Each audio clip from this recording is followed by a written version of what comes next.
adapun telinga itu maka yaitu dijadikan dia bagimu supaya mendengarkan kalam Allah, mendengarkan kalam Allah yaitu Quran, dan mendengarkan hadis Nabi Shallallahu Alaihi Wasallam, dan mendengarkan hikmah aulia Allah, yaitu ilmu yang dengan dia menyampaikan kepada ma'rifatullah ta'ala dan takut kepadanya, dan menyampaikan kepada mengenal negeri akhirat. Maka hendaklah engkau peliharakan telingamu itu daripada 5 perkara. Jadi yang intinya ini adab kita kepada telinga. Jadi yang jelas karena tasawuf ini adalah bagaimana caranya pada bagian ini mengajarkan kepada kita bagaimana anggota kita ini kita hindarkan dari maksiat dohir. Karena fungsinya telinga ini untuk mendengar, kan itu fungsi telinga untuk mendengar. Maka bagaimana caranya supaya telinga ini jangan sampai kita gunakan untuk bermaksiat. Ya maksiatnya telinga apa? Berarti mendengar. Mendengar yang tidak diridhoi. Yang jelas ya, mendengar yang sesuatu yang tidak diridhoi oleh Allah. Yang ujung-ujungnya berarti sesuatu maksiat. Jadi telinga ini hendaknya kita gunakan untuk mendengarkan kalamullah. Berarti apa itu? Quran. Berarti ketika orang baca Quran kita dengarkan. Ketika orang mengajarkan berkaitan dengan isi Quran, tafsirnya kita dengarkan. Begitu juga telinga ini kita gunakan untuk mendengarkan hadis Nabi Muhammad SAW. Orang membacakan hadis, kita dengarkan. Karena dalam hadis Nabi ini juga, dalam Al-Quran, dalam hadis ini maksud dan tujuannya sama, yaitu yang isinya itu adalah hukum-hukum Allah untuk mengajarkan kepada kita berbuat sesuatu yang diperintahkan, meninggalkan sesuatu yang dilarang Allah dan Rasulnya. Begitu juga telinga ini kita dengarkan hikmatul aulia Allah, hikmah aulia Allah. Maksudnya sesuatu aulia Allah ini kan termasuk orang-orang ataupun hamba-hamba Allah yang diberi kelebihan, yang sehingga bisa mengeluarkan suatu hukum. Contoh seperti Imam Syafi'i, yaitu berijtihad berkaitan dengan hukum-hukum sholat, puasa, zakat, amal ibadah yang kita lakukan dalam kehidupan kita. Beliau itu mengajarkan di dalam keahliannya itu bagaimana cara beribadah yang benar kepada Allah Subhanahu wa taala. Hikmah aulia, itu maksudnya sesuatu yang kelebihan diberikan kepada aulia itu, yang mungkin hanya dia yang bisa, atau ada beberapa orang yang sama bisa berijtihad. Dan itu juga sebagai penyampai kepada kita itu melalui telinga, kan gitu. Yang mana ilmu itu yang bisa kita dapatkan, yang maksud dan tujuannya supaya ma'rifatullah. Apa ma'rifatullah? Jadi maksud daripada ma'rifatullah di sini yaitu mengenal Allah. Lah seandainya para ulama ini nggak mengarang kitab-kitab yang kita pelajari, ini kira-kira kita bisa tahu nggak, bisa kenal nggak sama Allah? Enggak. Bahkan mungkin kita ini orang yang beriman ataupun enggak, kita nggak tahu, kan gitu. Dan mungkin kalau para aulia Allah ini, Allah tidak memberikan kelebihan kepada aulianya. Dan mungkin kita hari ini ya tidak, mungkin nggak pun paham. Dan mungkin saja kita bukan orang muslim. Sedangkan orang yang hidup pada zaman Nabi saja banyak yang tidak beriman. Apalagi kita jauh pada masa Nabi. Jadi secara nggak langsung, ya imannya kita hari ini disebabkan oleh aulia-aulianya Allah sebagai penyampainya kepada kita. Ya melalui ada yang disampaikan secara langsung, yaitu melalui kitab-kitab. Dan takut kepadanya. Jadi maksudnya kalau kita sudah mendengarkan ajaran Al-Quran, hadis, hikmah aulia, sehingga kita bisa mengenal Allah, sehingga kita takut kepada Allah, dan sehingga kita menyampaikan kepada mengenal negeri akhirat. Jadi kita bisa tahu ada surga itu bagaimana, ada kubur itu bagaimana. Yaitu kalau nggak ada keterangan ataupun penjelasan daripada Quran, hadis, hikmah aulia, ya ini mungkin nggak bisa tersampaikan. Jadi hal-hal ini walaupun sumbernya adalah Quran. Dalam Quran itu diterangkan melalui hadis Nabi. Kalaupun cuma dua ini, kalau mungkin zaman-zaman akhir ini nggak akan paham. Ada Quran, misalnya ada, nggak usah lah jauh-jauh. Orang yang di daerahnya tidak pernah ada ulama ataupun orang yang mengajarkan ilmu-ilmu Allah, langsung kita bawakan kitab hadis, kita bawakan Al-Quran, bisa baca nggak? Itu secara akal bodoh kita saja yang nggak akan bisa. Jadi harus ada pelantarannya. Jadi untuk mengenal dunia, akhirat, isi dunia, dan apa yang akan dialami di akhirat, di kubur, ini juga melalui Quran, hadis, dan aulia. Dan oleh karena itu sumber daripada kita bisa mengenal diantaranya itu dengan kita memiliki telinga. Ya hendaknya kita gunakan telinga itu kepada hak yang mana maksud dan tujuannya diciptakan oleh Allah. Itulah haknya. Haknya apa? Berarti kita gunakan untuk beribadah, bukan untuk bermaksiat.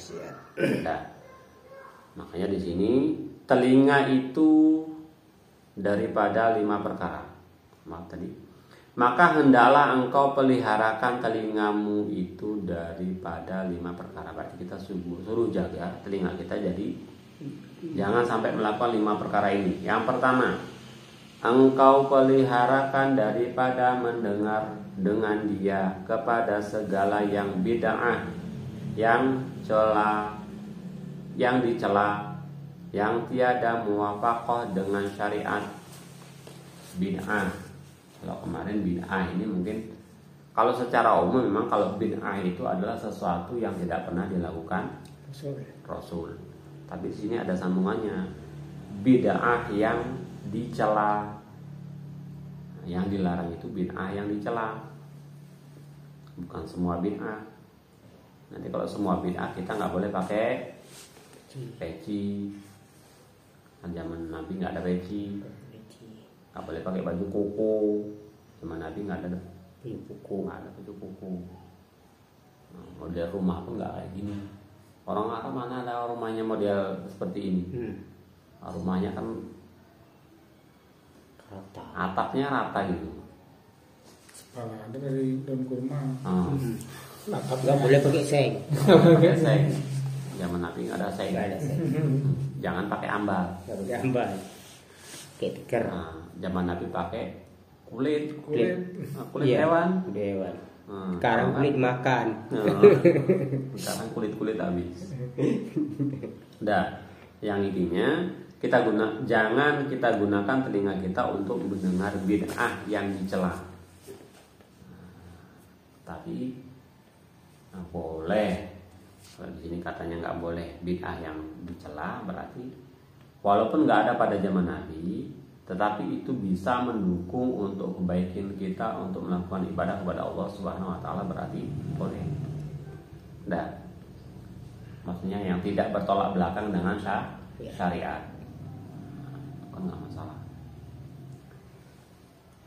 Karena banyak, mungkin kalau kita lihat yang kita kerjakan itu harus semuanya yang ada pada zaman Nabi, ya mungkin ya banyak yang harus kita tinggalkan. Nggak boleh pakai Honda, Kaki, naik kaki, naik unta enggak, Nah, naik kuda, kambing lah. Pokoknya atas nama Makan nggak boleh sendok. Nggak boleh sendok, Pakai piring. nggak boleh pakai piring. Nasi jarang masak.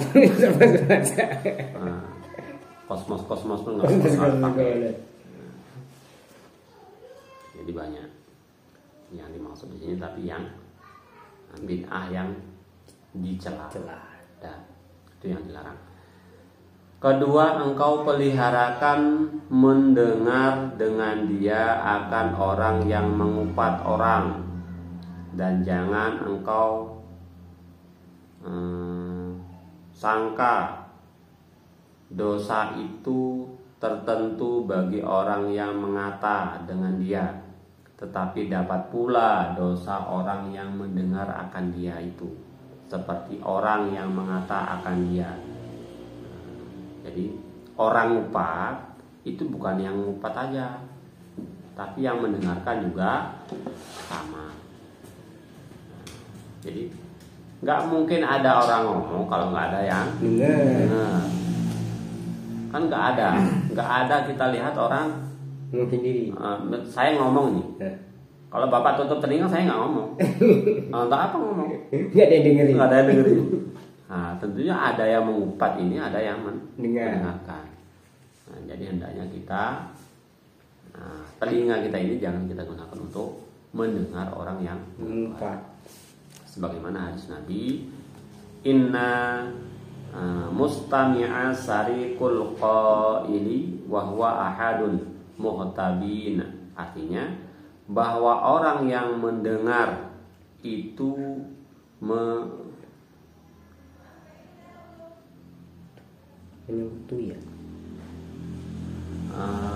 menyamai,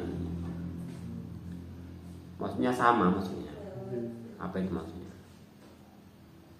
Syarik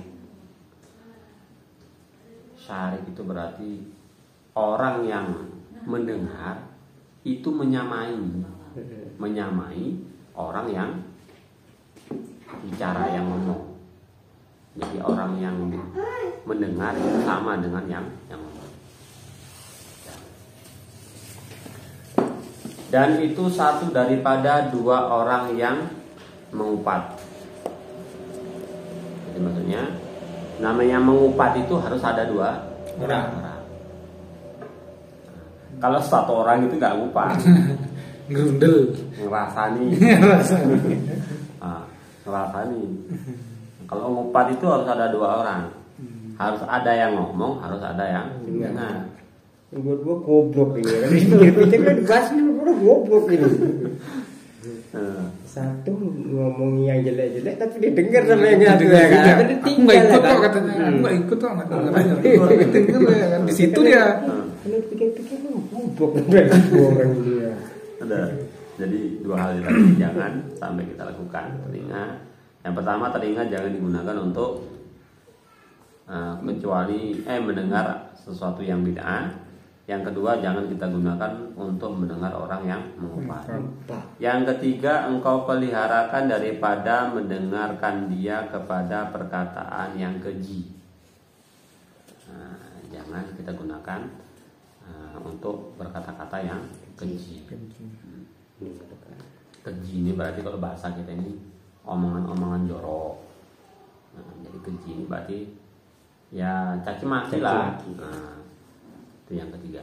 Yang keempat, peliharakan daripada mendengarkan dia kepada perkataan yang batil lagi sia-sia. Batil ini jelas, batil sesuatu yang dilarang. Sia-sia, Nggak ada manfaatnya. nggak ada manfaat. Berarti kalau kita cerita-cerita yang nggak Nggak ada bermanfaat. manfaat pun, ya nggak usah dengerin. Nah, itu pun dilarang. Ini untuk menjaga daripada Sia-sia. ataupun maksiat telinga lah diantaranya. Yang kelima, engkau peliharakan daripada mendengarkan dia kepada orang yang mengata akan kejahatan manusia. Nah, maksudnya orang yang suka menceritakan kejahatan manusia yang lain. Gibah. Nah, yang intinya kita gunakan telinga kita ya kepada hal-hal yang baik-baik lah, jangan pada sesuatu yang tidak baik, Yang sia-sia. yang sia-sia, bahkan yang sia-sia. Ataupun kalau bahasa kita ini omongan-omongan Kosong. kosong. Kosong. Nah, ataupun kalau bahasa kita ini orang yang suka ngeluweh-ngeluweh, ngomong-ngomongnya nggak penting, ngomong-ngomongnya nggak perlu, Nggak penting aja. itu pun dilarang. Larang, Nah, ya kan? maksudnya Apalagi- telinga kita itu nggak usah dengarkan orang yang ngomong-ngomong tuh kan dopok. Nah, Berarti kalau semua orang tahu masalah kayak gini, banyak orang nggak omong-omongan nih. Di Ya kan? aja ya. Kan ya. ya makanya ya memang bumi ini memang ya itu tadi, karena ya tempatnya rami. Iya. Ya kalau orangnya baik semua ya mungkin. Ya, iya. Makanya kalau dibilang kalau tahu semua kan nggak omong-omong, Ya, daripada sia-sia nih bisa ngomong Nah, mau ke Bambang gitu. Makanya jadi tujuan kita udah paham ini apa kan gitu. Cari Yang pertama aman. kita cari aman Dari aman. kan gitu. Kalaupun nanti kita nggak